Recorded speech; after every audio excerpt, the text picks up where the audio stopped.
बिस्मिल्लाहिर्रहमानिर्रहीम। उम्मीद करता हूँ तमाम तर लोग खैर आफियत से होंगे। एक नई वीडियो में खुशामदीद करूँगा। नाजरीन, कुछ अहम ख़बरों के साथ आपकी खिदमत में हाज़िर हूँ, लेकिन उससे पहले अगर आपने हमारे सोशल मीडिया प्लेटफॉर्म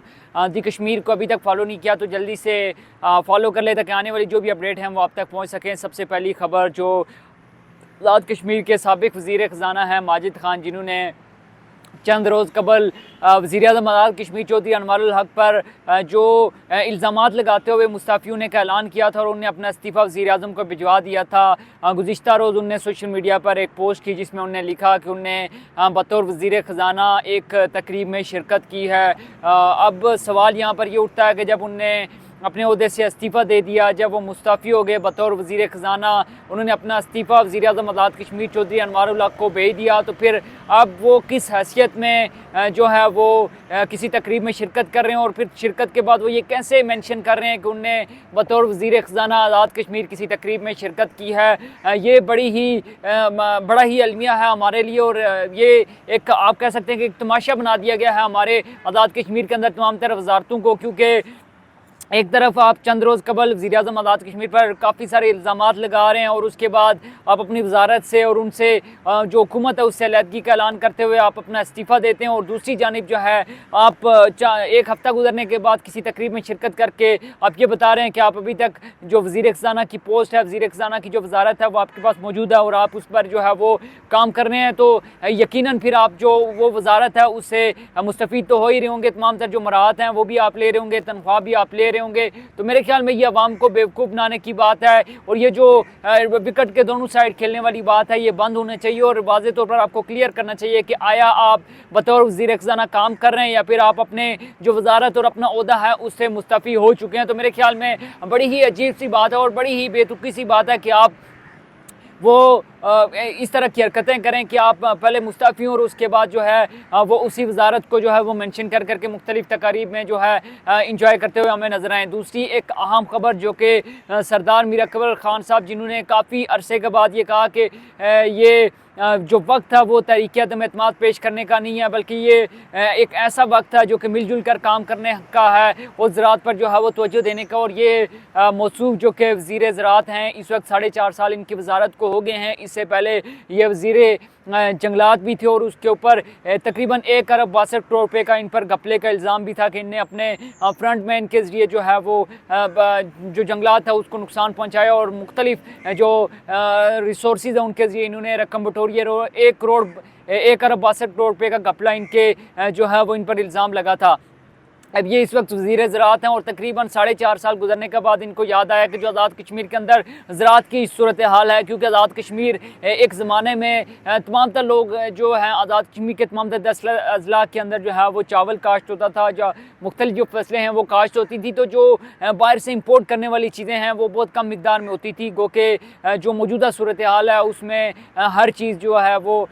इम्पोर्ट की जाती है। आज़ाद कश्मीर के अंदर पाकिस्तान के जो मुख्तलिफ सूबे हैं उनसे चीज़ों को इंपोर्ट किया जाता है, ख़ासकर जो एशिया खुर्दनोश हैं जिसमें सब्जियां हो गई, फल हो गए। पहले ये होता था कि आज़ाद कश्मीर के जो अवाम थे, आज़ाद कश्मीर के लोग खुद काश्त किया करते थे, लेकिन कुछ मौसमी हालात की वजह से, कुछ लोगों की अपनी सैल पसंदी की वजह से, आसानी की वजह से जो है वो चीज़ें ख़त्म होना शुरू हुई, वो चीज़ें कम होना शुरू हुई। अब हमारे जो वज़ीर ज़राअत हैं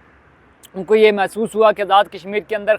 एग्रीकल्चर को जो है वो फ़रोग़ दिया जाना चाहिए, हमें अपनी फसलें काश्त करनी चाहिए, अपनी सब्ज़ियाँ उगानी चाहिए, और इस पर जो मौसमियाती तब्दीली है उस पर हमें तवज्जो देनी चाहिए। तो मेरे ख्याल में 4.5 साल तक जब आपने अपनी वज़ारत की तरफ जो है वो तवज्जो नहीं दी आज़ाद कश्मीर के किसी ज़िले के अंदर, हालाँकि आज़ाद कश्मीर के अंदर चावल एक अच्छी खासी मिकदार में जो है काश्त किया जाता था, और अगर बात करूँ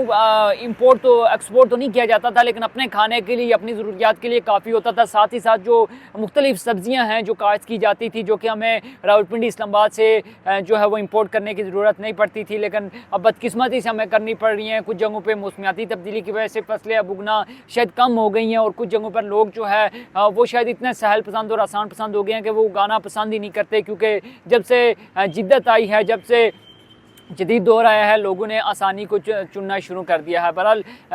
ये उनकी तरफ से बयान सामने आया है, और उनके लिए ये कहा जा रहा है कि जो वज़ीर ज़राअत हैं सरदार मीर अकबर ख़ान साहब जो कि बाग से इलेक्शन लड़ते हैं, ज़िला बाग से उनका ताल्लुक़ है, उनके बारे में ये कहा जा रहा है कि अनकरीब वो मुस्लिम लीग में एक मरतबा फिर शमूलियत का जो है वो ऐलान करेंगे। और इससे पहले उनने पाकिस्तान तहरीक इंसाफ को जो है वो ज्वाइन किया था, फिर वहाँ से फारूक ब्लॉक में शामिल हुए, उससे पहले मुख्तलिफ पार्टियों से होते हुए अब एक मरतबा फिर नून लीग में उनके शामिल होने का जो है वो इशारा दिया गया और कहा जा रहा है कि वो दोबारा से जो है नून लीग की जोली में जाके गिरेंगे। तो इस तरह से जो हमारे तमाम तर सियासतदान हैं जो अपने ज़ाती मफाद के लिए जो अवामी मफाद है उसको बालाए ताक रख देते हैं और तकरीबन पूरे 5 साल फिर जो अवाम है वो उनको ढूंढती रहती है कि हमारे जो मिनिस्टर्स हैं, जो हमारे सियासतदान हैं जिनने अवाम की फलाह व बहबूद के लिए काम करना था वो कहाँ गए। लेकिन 5 साल वो नज़र नहीं आते, स्वाए उस वक्त नज़र आते हैं जब उन्हें इलेक्शन के लिए वोट लेना हो या अपनी वजारत के लिए जो है वो वोट मांगना हो, तभी हमें नज़र आते हैं। बहरहाल